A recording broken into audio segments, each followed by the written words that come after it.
Good evening, everybody. My name is John Hub, and I talk about completing games on the internet. And you're watching another action-packed installment of Year of Like a Dragon, a year-long challenge where I must complete these 12 Yakuza games all in under 1 year. That's one per month, give or take. Yakuza Kiwami 2 is a remake of the original Yakuza 2 from 2006, and it came out a whole 11 years later in 2017. Kiwami 2 released just a year after Yakuza 6 as well, and as such uses the state-of-the-art Dragon engine. This game engine gives players access to a ton of much-needed quality-of-life features, like much smoother movement, the ability to enter and exit buildings without a loading screen, and a full overhaul to combat. And this can happen. While a lot is different about Kiwami 2, especially compared to Yakuza 0 and Kiwami 1, my goal remains the same. I'm going to do a true 100% run of this game. That includes Steam achievements, the in-game completion list, as well as metrics that are tracked but not technically required for completion. But they are for me. As always, if you're an enjoyer of myself or you just want to keep up with the challenge, feel free to drop a like, a comment, a subscribe if you'd like. Did you know that only one of you guys is subscribed actually? If you haven't seen the last 2 installments in this challenge, I would absolutely recommend that you check them out using the challenge playlist link in the description. Also wanted to mention that I did put up a Patreon as well, link in the description as well. If you're in the market for seeing clips and behind the scenes stuff from these videos before they come out, or you want your name in the end credits of these videos, or you just want to pledge to help support the channel, the Patreon would be the best place to do it. And you would have my eternal gratitude. I love making these videos and would love to go all in on torturing myself 100%ing these games full time. Just like subscribing, please only pledge if you'd like, and more importantly if you have the disposable income to do so. But with all that out of the way, let's dive right back into the Year of Like a Dragon.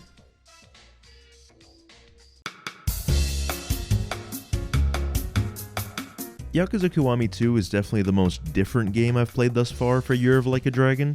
There's the new combat engine, Kiryu's whole moveset is revamped, the graphics look a lot better, everything feels new yet still familiar. Despite the feeling of newness, can I please get a hashtag newness in the chat please, thank you. Despite the feeling of newness, I started my 100% run the same way as any other game, with a detailed game plan. Everyone knows that the first part of a game plan is the game. So what does it take to 100% this game? There are a lot of nasty John Hub related rumors making the rounds that say all I do is platinum the games, meaning I just get all the Steam achievements and the trophies in the games, but I need to let you all know right now that I am a proponent of the true 100%, so that can actually not be further from the truth, and frankly I'm disgusted that you would even think that of me. In addition to achievements, Kiwami 2 has its own in-game progress tracker. It has all sorts of completion metrics like walking 10 kilometers, getting 30 unique weapons, beating off 200 guys. I mean, what I meant to say is that what's interesting about the 30 weapons is that there's actually a whole list that contains every weapon in the game. This wouldn't be a true 100% if I didn't get every single thing listed, despite it technically not being required for the entire in-game completion log. So that's actually what I meant. I ignored that last part. What's helped me tremendously when 100%ing these games is breaking everything down into steps. I'm a freaking sucker for a step-by-step guide. Now the first step is taking the first step, which for me is beating the story. And to make a long story short, I put a whole bag of jelly beans up my ass.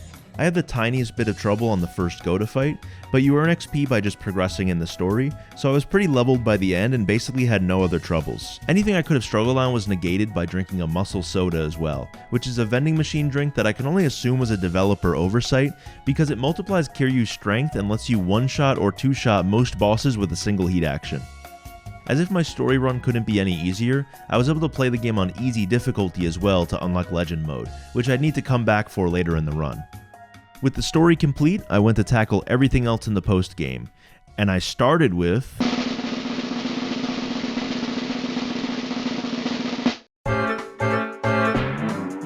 Bouncer missions are a collection of combat trials that range from no sweat at all to you need to cheese the game to beat this.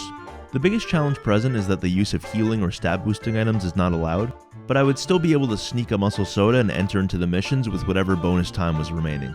Like climax battles in Yakuza 0 and Kiwami 1, bouncer missions are the best way to put what you've learned about combat to the test. Unlike climax battles, however, you're able to earn experience and numerous items and weapons through beating these trials. There are 26 bouncer missions in total, with 3 separate difficulties for each, making it so I had to beat 78 missions in total. The difference in difficulty was barely noticeable in my opinion, making this a very repetitive and monotonous task. Now in past videos, I would rank the combat trials I had the most difficulty with in a numbered list, but Kiwami 2 made it simple by making the first 23 missions dumb easy, and the last 3 break your controller hard. This is because you have to fight Amon, sometimes multiple members of the Amon clan, in these missions. The Amon clan are a group of enemies that prove to be the hardest bosses in every game that they're in. My best practice for beating them was typically finding a weapon, building up heat, and spamming heat actions. At around 25% health, the Amons would get a shield that would last like a full minute, so I would just hide until it went away. Bouncer missions were a pretty tough way to start my post-game journey, but I was already mostly upgraded by this point anyway, so it wasn't too bad.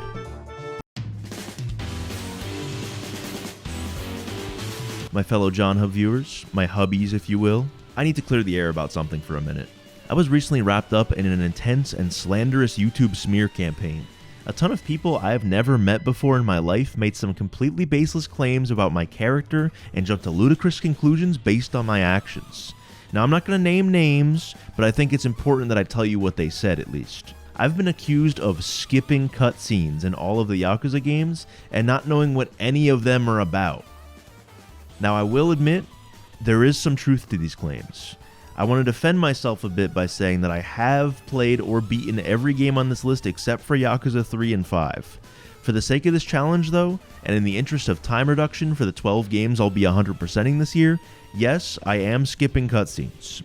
This will be especially apparent during the sub-stories in all these games, but you have to understand, I'm playing 12 Yakuza games, there are 75 sub-stories in Kiwami 2 alone, I have played over 200 sub-stories at this point with hundreds more to go.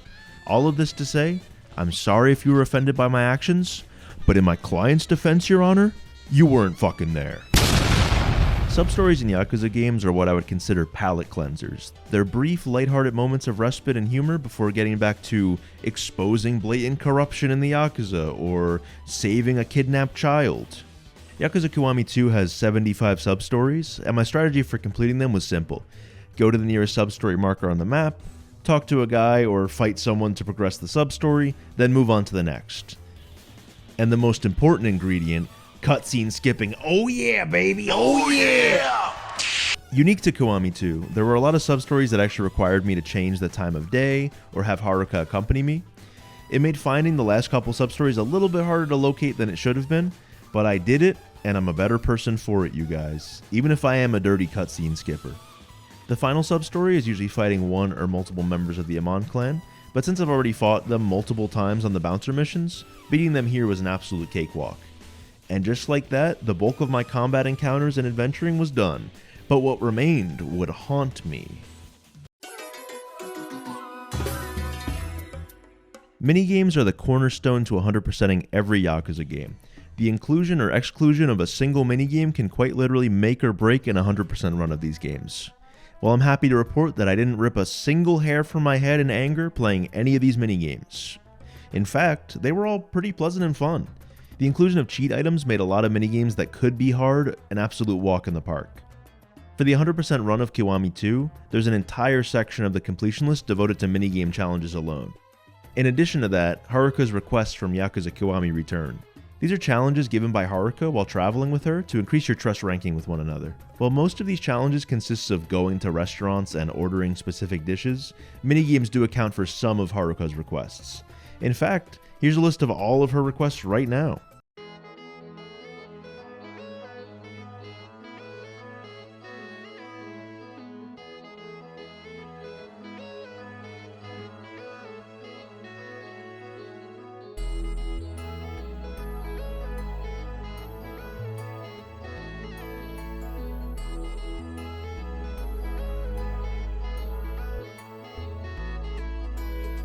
Although the minigames in Kiwami 2 are a lot easier than previous games, I'd still like to rank Kiwami's 2 minigames and their respective challenges in order from least to most difficult. Virtua Fighter 2 is an arcade classic and one of Sega's first big fighting games. Despite being a 3-button fighter, it touts surprisingly complex gameplay centered around space control at a time where fighting games didn't have much complexity at all to them. But none of that really matters here because the only challenge tied to this game is to play as every character, which consists of starting the game, choosing a character you haven't played as, and then quitting out. It's easier than taking a piss, quite frankly. And wouldn't you know it, the next game is taking a piss. I told you. Toilet Games has you managing a balance meter where you have to piss with just the right force to win an interactive piss off. There's also one where you have to piss somebody's clothes off, and I don't really like that one, so I'm not going to talk about it. The only thing of note with this one is if you don't set your game to 30 FPS, it's unwinnable. I have no clue why, but I guess it's just the way that things are. Shogi is arguably one of the most complex games that appears in the Yakuza franchise. However, the only challenge for this one is to win a match with no takebacks. You can do the first puzzle mission to fulfill this requirement, which is incredibly easy. Blackjack and the next 3 minigames I'm going to name here are basically the same in terms of difficulty, and can be placed in any order. Because you can use cheat items to beat their corresponding challenges, I got the 1000 chip requirement challenge in 2 hands in Blackjack and never really looked back. The same goes for poker. I played a couple of hands, used a cheat item, and haven't looked back. Oichokabu, same thing, it's kind of like Blackjack, used a cheat item and I went to the next challenge. Koikoi is the same as the last 3, but the only additional challenge is that Haruka asks that you get 500 points by the end of a game. The cheat item wears off after the first round, so you have to play a couple more rounds without cheating. I've famously beaten every challenge required for this minigame without really knowing how it works or what the value of the cards are, and this time around was no different. Yakuza Kiwami and Yakuza 0 both had their one government-mandated horny game by adding booby wrestling to the mix, but Yakuza Kiwami 2 comes in strong by adding an interactive softcore porn minigame to bolster its otherwise untainted minigame list. This one is less so about shooting photos and more about stringing together phrases that'll inspire the model that you're photographing. My headcanon for this one is Kiryu is so horny that he just forgot how to speak in full sentences. It's pretty painless overall, but it took a little while to do everything. Baby, lock them doors and turn the lights down low. This one is the aliens from Toy Story's favorite game because of the claw. So yeah. Darts has you throwing darts at a board. I've said it once, I'll say it a million times. There are multiple rivals that Kiryu has to challenge, the hardest of which requires you to play a near-perfect game. The other challenges are things like playing every darts game mode and getting hat tricks, otherwise known as triple bullseyes in matches. Mahjong, my beloved. She's back once again, but really not for that long in this one. There's 3 peerless tiles in Kiwami 2, which are cheat items that let you insta-win matches, and 3 Mahjong matches that I would consider the hardest. The first 2 are tournaments that you unlock by playing at different tables, and the third is a sub-story where you have to win a Mahjong match with a severe disadvantage. I'd call Mahjong the absolute hardest if the cheat items were not available, but as things are, I can't call this anything but a lovely time. Can't wait to see you again, girl. Now, Virtual On the other hand, this game freaking sucks. Old poopy-ass idiot arcade game idiot. You have to play as every character like Virtua Fighter, but Haruka also has a request where you have to beat the 3rd or 4th stage or something. It sucked, and I brute forced my way to winning this one, and fuck this one. The batting center minigame was pretty hard, but I'm a big fan, so I didn't mind. I love tossing around the pigskin and scoring goals, and now I can do it in my Yakuza game. The biggest challenge in this one was honestly earning enough reward points to get the heat actions tied to this minigame. The best ways I can find to earn reward points were spamming an expert level home run course, or doing the home run challenge, which is like 20 home run courses glued together, and you can get pretty diminishing returns if you mess up even once or twice. I opted for the former and slightly slower route because I can admit when I'm not the best at something, so yeah. The Golf Center was a similar story, where there's obtainable heat actions that prove to be difficult to get. The hardest thing by far though in this minigame was Haruka's request of getting all 8 squares in the bingo challenge. The bingo board moves around every couple of shots, and they turn the wind up to 100 after a while. It might have been the most difficult, but when it comes to minigames, this one was a home run. EA Sports. Basically, EA Sports. We all know that Yakuza games love including minigames, but they also have ones that are a little more fleshed out and detailed. Small games, if you will. Can I get a small game? Can I get a hashtag small games in chat, please? Thank you. One such small game is Cabaret Club, which was also featured in Yakuza 0. The only changes present this time around are a couple of quality of life features, like the ability to train multiple hostesses between shifts, and just a general smoothness to the controls. The minigame itself consists of selecting a team of hostesses, and it's kind of like Diner Dash with boobies if I had to compare it to something. It's a fan favorite and I can totally see why. Cabaret Club also has a storyline attached to it involving competing against rival clubs to become number 1 in the area. Pretty much every completion requirement for Cabaret Club revolves around earning money, leveling up your hostesses, and completing trainings with the hostesses as well. There are some sub-stories attached to the minigame as well, which accounted for a lot of the sub-stories I had trouble finding during my run. I did most of the completion metrics in tandem with the Cabaret Club story, and really just had to do a couple of additional shifts to get the remaining money required to complete its section on the completion list. If I were to give Cabaret Club a difficulty rating, I'd put it between easy and normal. There's a very small learning curve when it comes to interpreting the hand signals of the hostesses and making sure you say the right thing to the hostesses during training, but the gameplay loop itself is simple and repetitive once you have it down. So basically, I did that.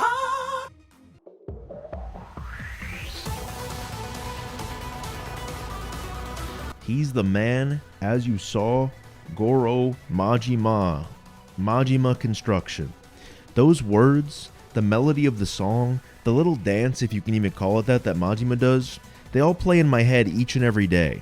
Majima Construction, or Clan Creator as the game calls it, is just an odd minigame, or small game as I would call it. In the story, the Majima family uses this fake construction company as a front, and the gameplay of it, instead of being like a building or construction minigame, has you playing a tower defense / RTS type minigame where you're fighting upwards of like 1,200 people. This type of minigame has shown up in a couple different series outside of Yakuza, and it's always a little too basic or bare bones to really be impressive. Some of the best tower defense or RTS games require the player to be strategic and execute a plan swiftly, but this minigame just felt like I can leave my characters in the same formation without needing to move them very much. Like Cabaret Club, Clan Creator has its own storyline, which ends with a huge final battle. It was pretty easy, especially because I had the DLC characters that were able to clear the whole field super easily. That was until I realized that I would have to beat all of Clan Creator's main missions and side missions to really call this a true 100% run.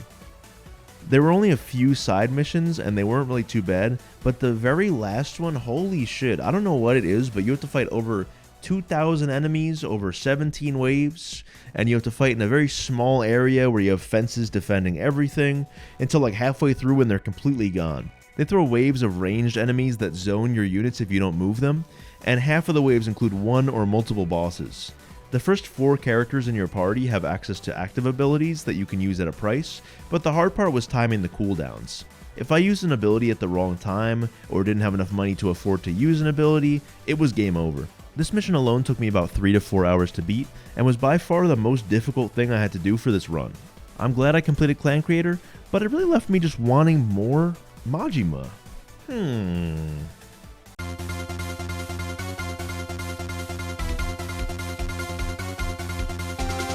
Guys, they answered my prayers. I was literally just saying that I could use some more Majima, and then they just gave it to me. I'm super excited because I didn't think I'd be able to play as him ever again. When I saw that he was like a pivotal main character in Yakuza 0, I thought he'd have a much larger role as like a playable character and not just the story, but I'm excited nonetheless. So let's see how he plays. Oh my god, bro. Oh, hell no, man. What the fuck, man? Majima Saga is a side mode in Yakuza Kiwami 2, which acts as a continuation to Majima's story from Yakuza 0. And what better way to include Majima in this game by giving him his mad dog fighting style that stinks like shit from a butt. I don't have much to say about this one. It's a 3-chapter story that I'd recommend you check out if you are playing Yakuza Kiwami 2, but I'm just not a huge fan of Majima's mad dog style, which actually feels a lot worse in this one than it does in Yakuza 0. Like they remove some things from it or something. The only completion aspects for beating Majima Saga are completing all the chapters in it to get an achievement, and if you're going for a true blue 100% run like me, you actually need to accumulate 4.1 million yen in this game mode for a mechanic where you donate yen to give Kiryu some gifts in the main story. Yen is really scarce in this mode, so my best practice for getting the 4.1 million was to sell all the platinum and gold plates I can find and use a cheat item for Oichokabu as well as blackjack, and couple that with a couple of lucky hands to get the yen that I needed. This was to get the prize gun, a weapon that's only obtainable through Majima Saga donations. Again, if you're trying to platinum the game, or if you're trying to do the in-game completion list, you don't need to do any of this. But since I'm doing a full 100% run, I do need to deal with a little bit of minutia as I play. How much, you ask?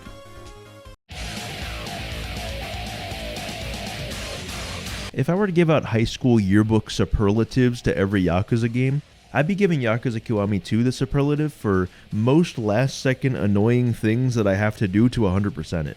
It might be a little wordy to fit in the yearbook, but it's accurate for sure. I would count the clan creator side missions as part of this, as there's no tracker for them in the completion list, but as you scroll through the menus, there is a tracker here for how many clan creator side missions have been completed. So I actually circled back at the end of my 100% run to do those. Additionally for clan creator, I also had to recruit each and every possible employee to Majima Construction, of which there are a couple of ways to do this. Some employees can be obtained through story progression, others can be scouted using recruitment posters, which is essentially a gacha system that progressively costs more and more yen for each new employee. This ran my bank like I was playing an actual gacha game, but by the end of my run I had enough to get everyone. The bulk of clan creator employees though can be found through sub-stories, fighting enemies in the Coliseum, or street bosses, which are bosses that appear through fighting certain factions of enemies on the street.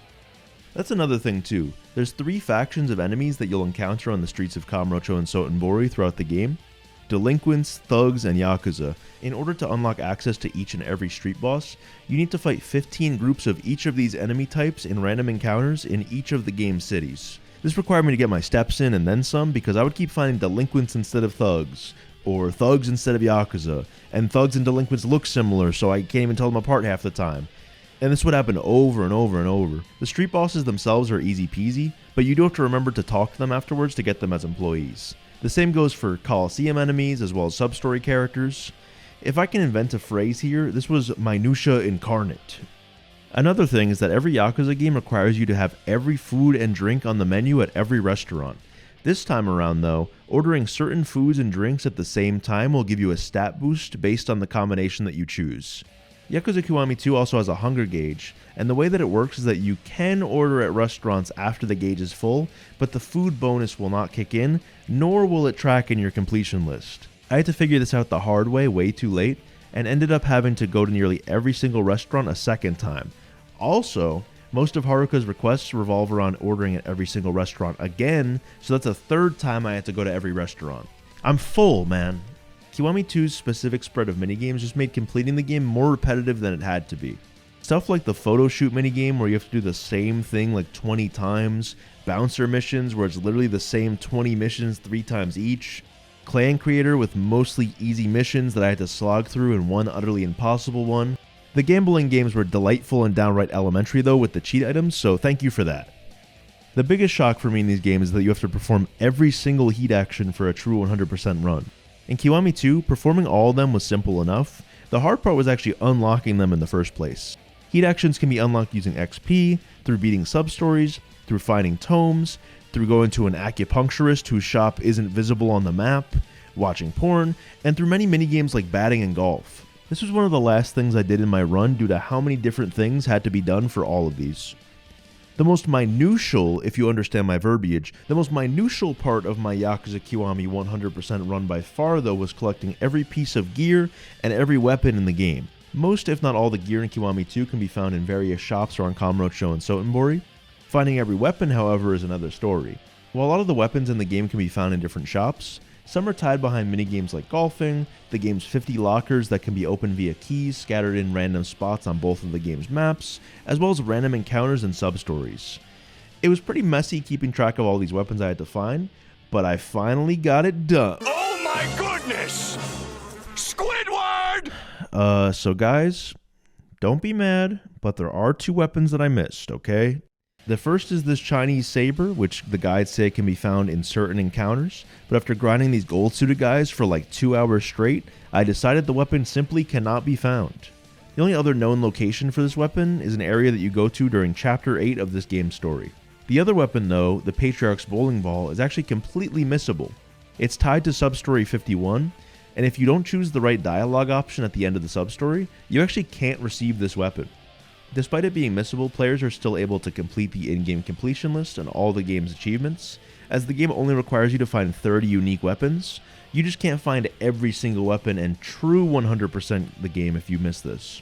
But fear not, viewers, I have a plan.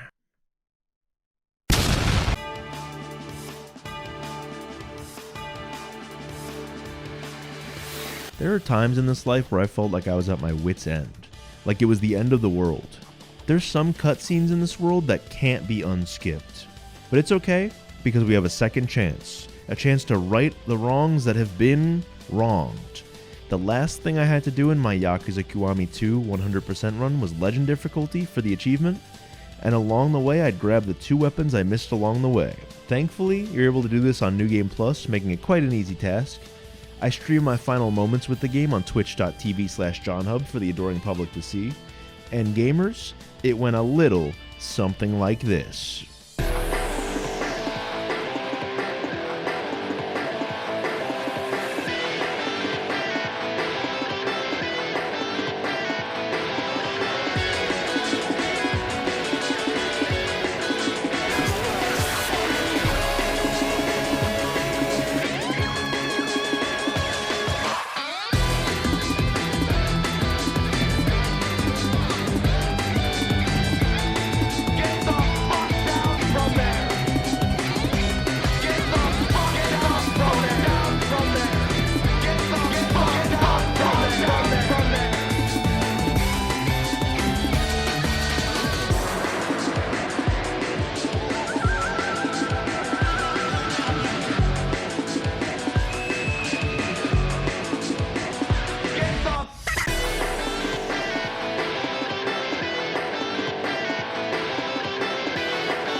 Yeah, so basically, as you can see, I did that. 59 achievements, 51.2 hours, in-game completion log completed, including the little sections and lists that you don't actually need to fill out to 100% the game, but I did it anyway. Bitch. Yakuza Kiwami 2 is by far my easiest 100% in this challenge yet. But that doesn't mean that it's an easy game to 100%, if you know what I mean. So would I recommend that you, the viewer, 100% this game? Honestly, probably not unless you really love this game or the series. Every time I ask somebody what they love about the series, they'll say things like the story, the combat, the sub-stories, but I never hear anyone say like, oh, I love finding every vending machine drink in the game, or oh, I love the part where I have to find a speck of dust on the ground and it's either an extremely useful minigame item or like a locker key, or it's like $5 with no discernible way of knowing. I spend way too much time on these games, so the cracks really start to become apparent when you're doing absolutely everything. Anyway, thank you so much for watching this video, and I will see you when I 100% Yakuza 3.